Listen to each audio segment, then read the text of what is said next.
আসসালামু আলাইকুম। কেমন আছেন সবাই? আশা করি সবাই ভালো আছেন। আলহামদুলিল্লাহ আমরাও ভালো আছি।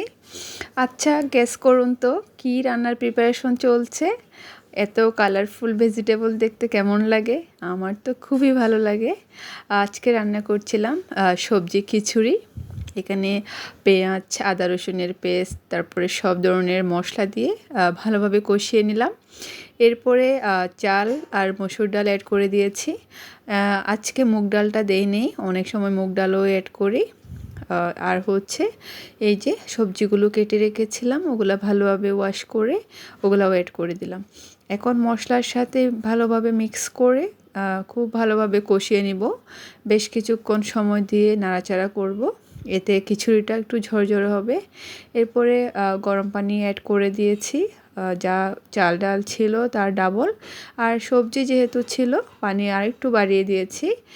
পানিটা যখন মোটামুটি শুকিয়ে এসেছে, এখন অ্যাড করে দিলাম পেঁয়াজের পাতা। এটা আমার খুবই পছন্দ। এরপরে দিয়ে দিচ্ছি কয়েকটা আস্ত কাঁচামরিচ। এই যে আমার সবজি খিচুড়ি রেডি হয়ে গেছে। আর সাথে নিয়েছিলাম আমার বাসায় বানানো জলপাইয়ের আচার।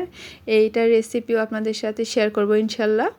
আর এখানে ডিম ভেজে নিয়েছিলাম, পেঁয়াজ, কাঁচামরিচ, তারপর পেঁয়াজ পাতা এগুলো দিয়ে।